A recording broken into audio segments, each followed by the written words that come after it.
Hello, Aubrey. My name is John Dilworth. You wrote me a letter from your school, right, in Indiana, Center Grove Middle School. You said you were seventh grade. I don't know what the seventh grade is. I don't know how old you are in the seventh grade. I'm not in any grade. I'm not even in school. However, I thought it would be more of a novelty for you to have a video message as a response to your inquiries for the Genius Hour project.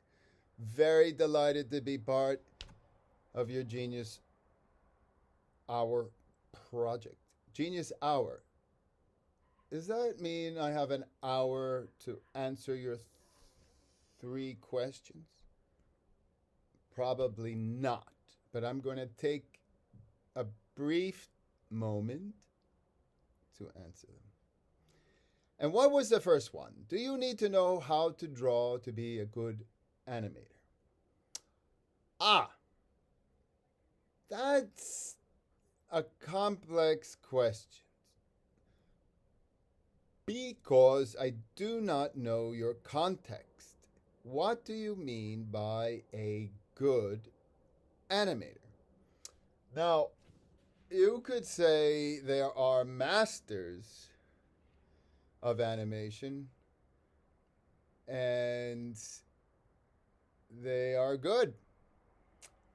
And then you have good animators who cannot draw very well but have a good sense of communicating a certain aesthetic that is with their line and their forms and the way that they see the world and how it moves.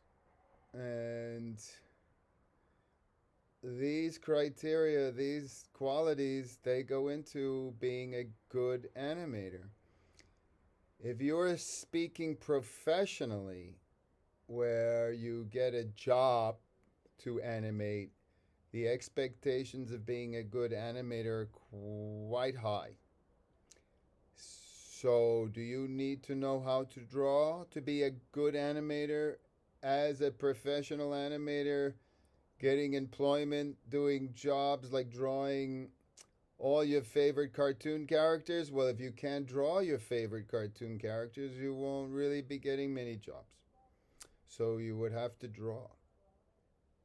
But if you are animating just for yourself in your own style, Miss LaShorn, then it's perfectly acceptable to be a good animator if you're being true to your own aesthetic. This means how you see the world, how you move the world, how you share the world, right, in your animation. Okay, so the next one, where do you find your inspiration? Well, when I'm looking for inspiration and I cannot find it, I do what Dr. Seuss does, and I put a number on that spot so I don't go back and look there again for inspiration.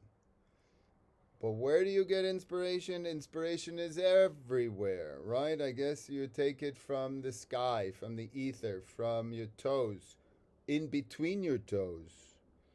Let's say you looked in between your toes and you saw something that you hadn't noticed before. That's inspiration.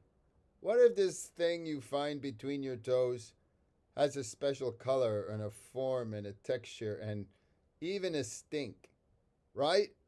Inspiration! Draw that. So inspiration, where does it come from? If you find out, oh, you have power. Okay, number 3. How do you make an animation based on something without plagiarizing it? Don't copy it.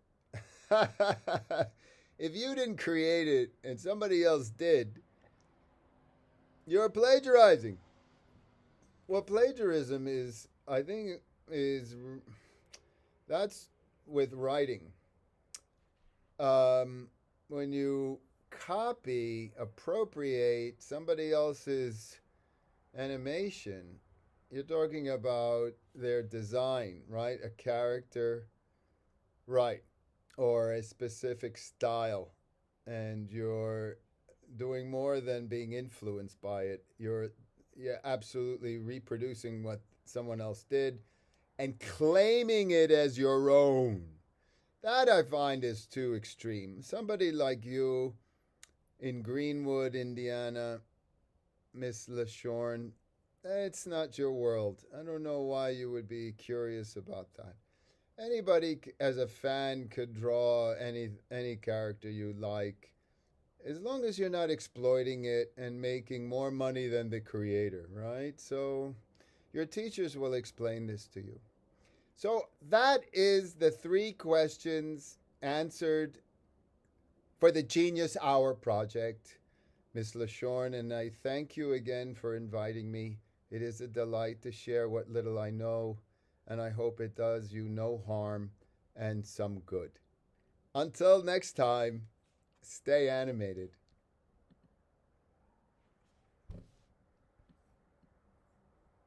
Oops.